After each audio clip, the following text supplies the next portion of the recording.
Olá, seja muito bem-vinda, seja muito bem-vindo ao Plenárias. Aqui você acompanha um resumo das sessões do Supremo Tribunal Federal. E nesta semana vamos mostrar como foi o julgamento da pauta verde e também do fator previdenciário. Fique com a gente, o Plenárias já está no ar.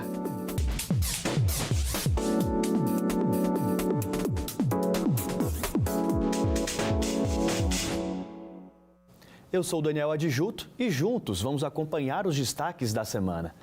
Ao meu lado, nossa consultora jurídica, Karina Zucolotto. Oi, Karina. Olá, Daniel. Olha só, nesse Plenárias de hoje nós vamos tratar desses dois grandes julgamentos que foram finalizados nessa semana e que acabam repercutindo na vida de muitas pessoas.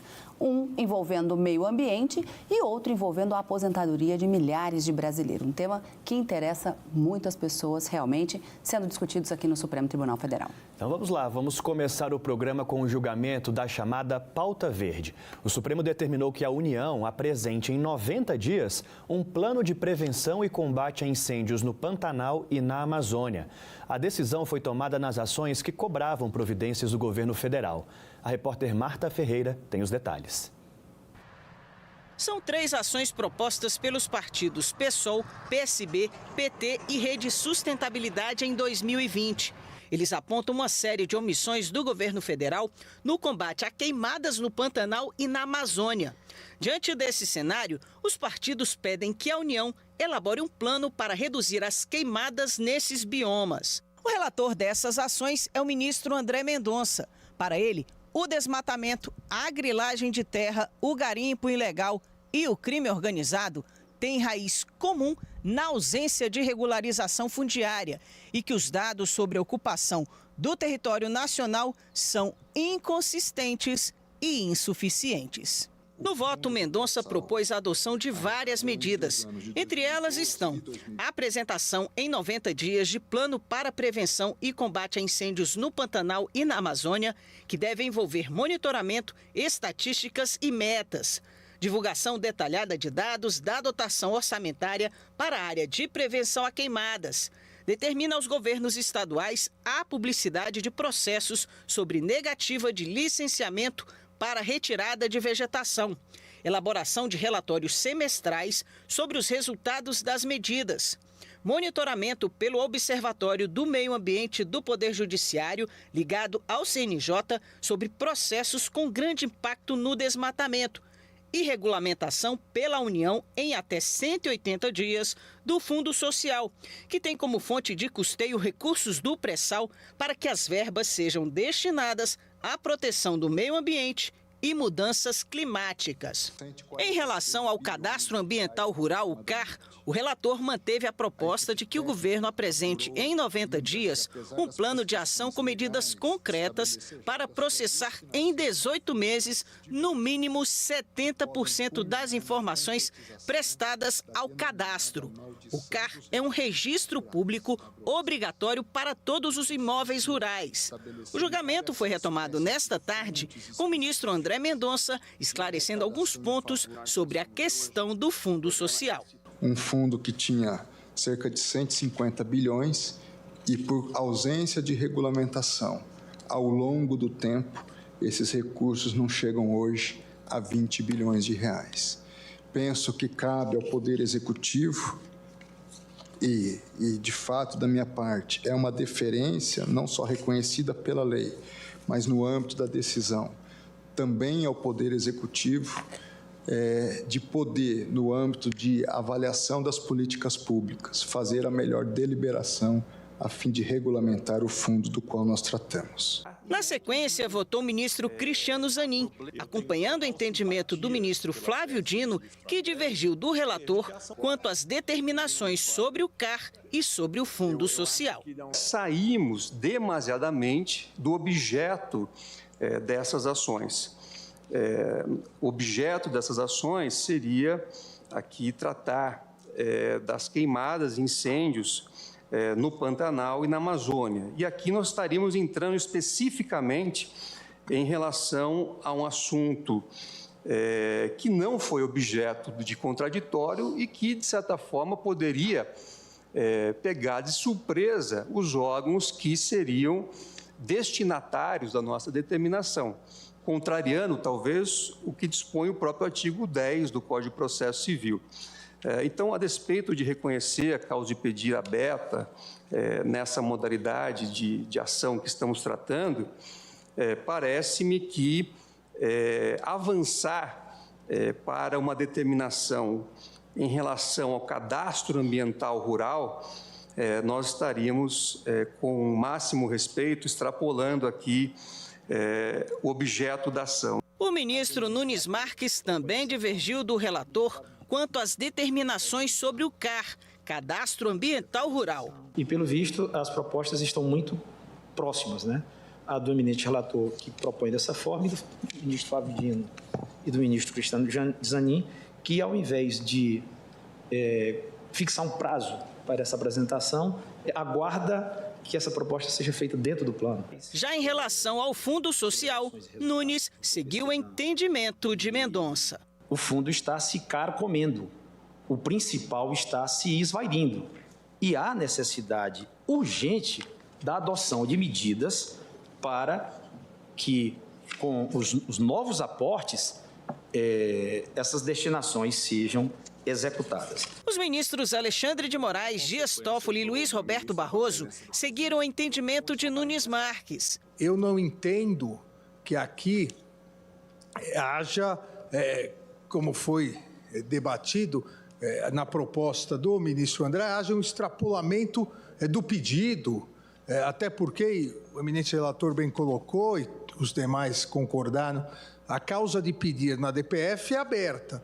E o pedido, o ministro André bem colocou, o pedido foi um dos pedidos, um deles foi exatamente medidas concretas para sanar o estado inconstitucional, de coisas inconstitucional que eu também afasto aqui. Já os ministros Edson Fachin, Luiz Fux e Carmen Lúcia votaram no mesmo sentido da divergência aberta por Flávio Dino. Eu estou, portanto, julgando parcialmente procedentes as ações, com a declaração de reconhecimento de estado de coisas ainda inconstitucional em processo de reconstitucionalização, e no item específico do fundo, eu também estou acompanhando a divergência como voto, senhor presidente. Assim, ficou definido a apresentação de um plano de ação, mas sem determinar metas e prazos para o CAR, Cadastro Ambiental Rural. Sobre o Fundo Social, a maioria entendeu que não cabe ao Supremo impor destino para a utilização dos valores do fundo. Dessa forma, ficou determinado então que a União apresente em 90 dias plano de prevenção e combate aos incêndios no Pantanal e na Amazônia, com monitoramento, metas e estatísticas. Cara, então a gente viu aí uma série de medidas foram apresentadas e determinadas para o governo apresentar em 90 dias dentro desse plano de prevenção de combate a incêndios, tanto no Pantanal quanto na Amazônia. Agora, determinadas essas medidas pelo Supremo, o que acontece a partir de agora? Acabou o papel do Supremo? Olha só, os ministros, eles... Mais uma vez, havia um pedido, em uma dessas ações, vamos lembrar que eram 3 ações que estavam sendo julgadas, havia um pedido de declaração de estado de coisa inconstitucional, para dizer que estava havendo uma violação massiva dessa proteção do meio ambiente nesses 2 biomas, Amazônia e Pantanal, mas, por maioria, os ministros acabaram entendendo que não vamos declarar esse estado de coisa inconstitucional. Vamos estabelecer esses planos e essas metas para que o governo federal possa apresentar dentro desses 90 dias. E depois de apresentado esse plano, inclusive com a regulamentação do Fundo Social, que é um fundo em que uma parte do dinheiro que vem do pré-sal é distribuído para vários setores, vamos dizer assim, para vários direitos sociais, educação, saúde, inclusive para o meio ambiente, ele possa ser regulamentado, porque há 14 anos esse fundo existe e até os ministros disseram, até hoje não foi regulamentado. Então, houve até uma divergência no próprio plenário se o Supremo é quem deveria determinar essa regulamentação ou dizer como esse fundo deveria ser aplicado no meio ambiente, e a divergência aberta pelo ministro Flávio Dino acabou prevalecendo, ou seja, Veja, é o Congresso Nacional quem deve regulamentar o fundo, dizer como esse dinheiro vai ser gasto, estabelecer esse plano de ação de combate e prevenção a incêndios florestais e depois encaminhar para o Supremo, para que o Supremo, analisando esse plano, verificando que está de acordo com todas essas determinações do ministro André Mendonça, que acabou sendo acompanhado na maior parte do seu voto pelos ministros no plenário do Supremo essa semana, no julgamento então dessas 3 ações, se está tudo de acordo e aí homologa efetivamente esse plano de ação. Uma vez homologado, passa-se à fase de execução. Vamos verificar ao longo do tempo, com o estabelecimento de planos, metas, estatísticas que devem ser apresentados pelo governo federal ao Supremo também e também ao CNJ, ao Observatório do Meio Ambiente, para que possa haver uma fiscalização. Então, assim, não é só o Supremo dizer, olha, tem que fazer isso, faz o plano, apresenta para o Supremo e acabou. Não. Tem que haver uma cobrança, tem que verificar se efetivamente esse número das queimadas e de desmatamento e de destruição realmente houve uma redução. E é fácil verificar isso hoje, não é, Daniel? Hoje com imagens via satélite, né? É muito fácil identificar esses focos de incêndio, é uma coisa incrível. E o CNJ tem o Observatório do Meio Ambiente, né? Então tem como ser fiscalizado o governo federal e o Supremo está de olho em ações em que envolve direitos não só dos brasileiros. Esse meio ambiente ecologicamente equilibrado, a Constituição colocou como um dos objetivos, dos direitos da ordem social estabelecidos constitucionalmente, mas não é um direito só de brasileiros, não. A gente sabe que a Amazônia, há um interesse mundial nessa preservação. E durante até a sessão plenária, eu me lembro que comentávamos, você tinha uma data que eu não me recordo agora, talvez você se lembre, em que os ministros, inclusive, falaram muito no julgamento daquelas ações da relatoria da ministra Carmen sobre aquele estado de quase não retorno da floresta. 2050 é o não retorno. Então, assim, num futuro não muito distante, se essas queimadas, esses incêndios irregulares, né, esses ilícitos não forem combatidos, a floresta amazônica pode se transformar num grande deserto. E aí nós teremos problemas climáticos de proporções mundiais, sem qualquer pretensão de hipérbole. Aqui nós estamos trabalhando exatamente interesse mundial. E nesse julgamento, é importante a gente destacar que os ministros entenderam que, olha, com relação ao Cadastro Ambiental Rural, o CAR, e ao Fundo Social, os ministros também se abstiveram, ainda que, com relação ao fundo, sejam 14 anos sem regulamentação desse dinheiro, que está sendo usado, mas por determinações do legislador. E o CAR também, que coloca, olha, deixa o plano considerar o CAR e a gente vai analisar se de fato vai ser positivo ou negativo.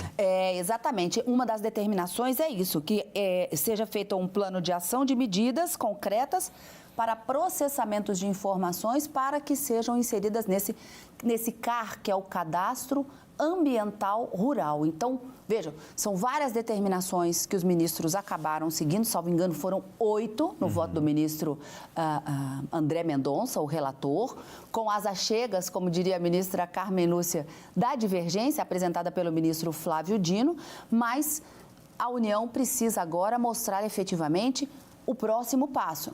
E, uma vez apresentado esse plano de ação, tanto do combate aos incêndios e a prevenção a essas queimadas ilícitas, não autorizadas, como esse processamento junto ao Cadastro Ambiental Rural, isso tudo vem para o Supremo, homologa e passa à fase de execução e fiscalização com os números, metas e prazos para que isso tudo seja efetivamente reduzido e que a Constituição tenha uma medida, seja aplicada de forma efetiva, muito mais do que eficaz. Tá aí, concluído então a pauta verde. No próximo bloco, assunto que interessa a todos, aposentadoria. Vale para quem já se aposentou, para quem vai se aposentar, fica ligado. Não saia daí, a gente volta já já.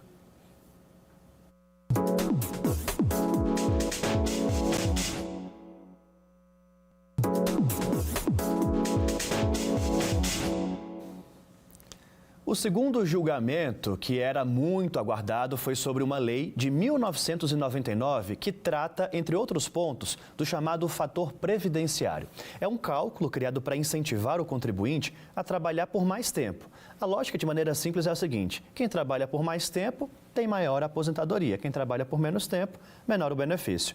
Após a reforma da Previdência, em 2019, o fator passou a ser aplicado como uma regra de transição. E é aí que está o grande ponto. No julgamento, a maioria dos ministros decidiu que essa regra de transição é obrigatória. O contribuinte não pode escolher outra regra, mesmo que essa outra regra seja mais vantajosa.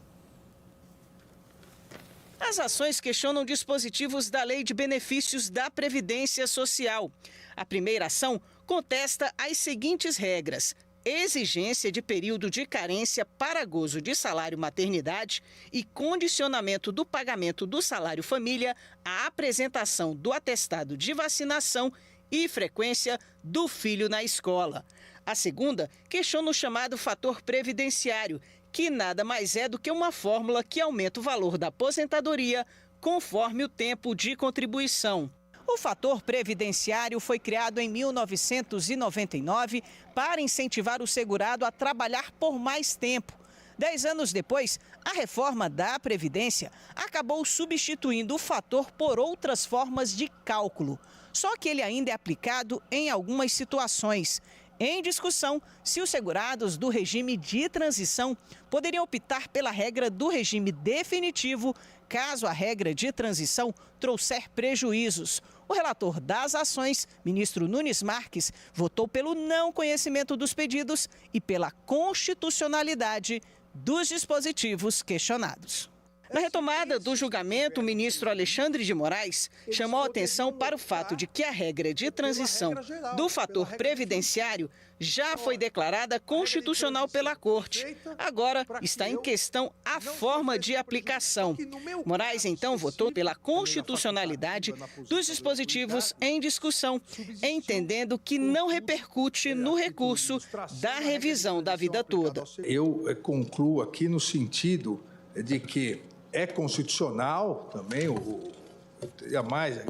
é constitucional o artigo 3º, é constitucional a regra de transição, mas não é possível a aplicação, ou diria, dentro do próprio contexto da lei, deve-se dar uma interpretação conforme nos moldes do que nós já fizemos na repercussão geral.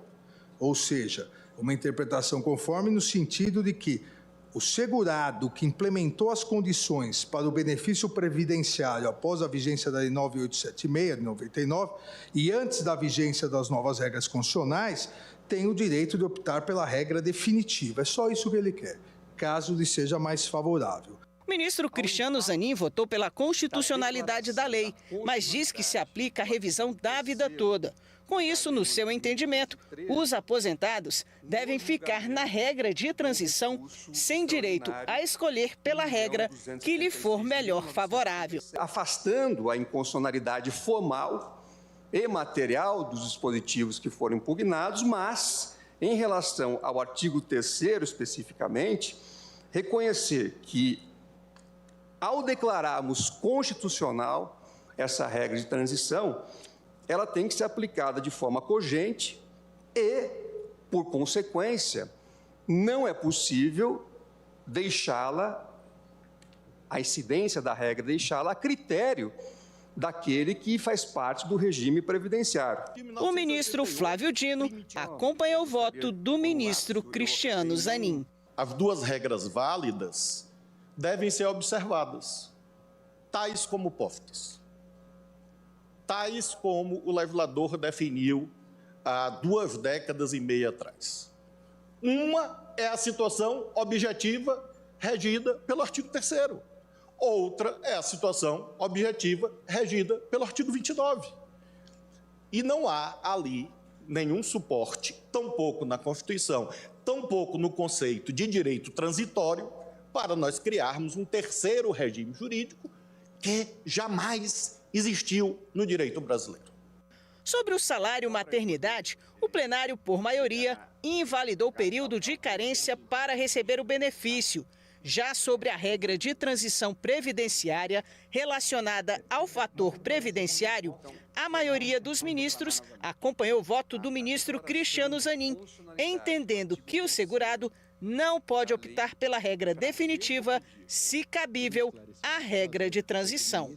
A declaração de constitucionalidade do artigo 3º da Lei 9876 de 99 impõe que o dispositivo legal seja observado de forma cogente pelos demais órgãos do Poder Judiciário e pela administração pública, em sua interpretação literal, que não permite exceção. O segurado do INSS que se enquadra no dispositivo não pode optar pela regra definitiva prevista no artigo 29, incisos 1 e 2 da Lei 8213 de 91, independentemente de lhe ser mais favorável. Karina, essa decisão dos ministros de que a regra de transição é impositiva, ou seja, o segurado do INSS é obrigado a seguir, é obrigado a aceitar a forma como foi apresentada a ele na regra de transição, mesmo ela não sendo mais vantajosa para ele. Como que isso impacta no outro julgamento que a gente tem, que é a revisão da vida toda? Olha só, o Supremo Tribunal Federal já havia decidido sobre a possibilidade dessa opção num recurso extraordinário, que já foi finalizado e que estava na pauta de julgamentos dessa semana também, para o julgamento de um recurso que questionava justamente essa decisão do Supremo, em que se possibilitava, de acordo com a interpretação dos ministros, à época do julgamento, em que nós tínhamos uma outra composição da Corte, com outros ministros hoje já aposentados, havia essa circunstância de possibilidade de escolha e o INSS questiona a partir de que momento essa escolha pode ser feita, quem seriam os aposentados que seriam beneficiados com essa possibilidade de opção e está pendente de julgamentos. Então, nós temos uma decisão nesse recurso que ainda não fez o que a gente chama de coisa julgada, ainda está pendente de recurso. Como os ministros julgaram primeiro essas ações diretas de inconstitucionalidade, e foram 2 ações, num controle concentrado, verificando exatamente a letra da lei à luz da Constituição, de forma contrária ao que decidido anteriormente, o que deve prevalecer agora? Essa decisão tomada em sede de ação direta de inconstitucionalidade. Por quê? Nós temos uma decisão mais recente e aí você me pergunta, Karina, mas é possível essa jurisprudência, essa decisão, essa interpretação da lei ser mudada de forma tão rápida? Olha só, essa é a dinâmica do direito. Nós temos juízes que compõem a corte e que, à medida que eles vão se aposentando, novos ministros vão ocupando essas vagas. E cada um tem uma forma de interpretar a legislação. Olha só, o ministro relator desse caso entendia que havia a possibilidade de se optar também. O ministro Alexandre de Moraes, ao votar como vistor, porque ele não era o relator, mas ele era o vistor, ele apresentou o seu voto vista, votou da mesma forma como ele havia votado lá no recurso extraordinário. E ele até disse, olha só, se a gente for mudar a oportunidade de mudar o entendimento da Corte, é agora no julgamento dessa ação direta de inconstitucionalidade. E foi a partir do voto do ministro Cristiano Zanin, que lá no recurso extraordinário havia argumentado que havia uma inconstitucionalidade em relação à não observância da declaração de inconstitucionalidade pelo STJ, da aprovação dessa inconstitucionalidade por maioria absoluta. Nessa ação, ele diz assim, olha, agora eu já não preciso mandar mais para o STJ para analisar a inconstitucionalidade.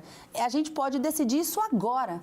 E para o ministro Cristiano Zanin, se o legislador, em 99, excluiu os salários de contribuição anteriores a 94, e essa foi a regra estabelecida, não cabe ao Supremo dar uma interpretação extensiva. Tem que se verificar o que a lei diz de forma literal, de forma expressa, como disse o ministro Luiz Roberto Barroso, ao pedir a alteração na hora de firmar a tese que foi fixada.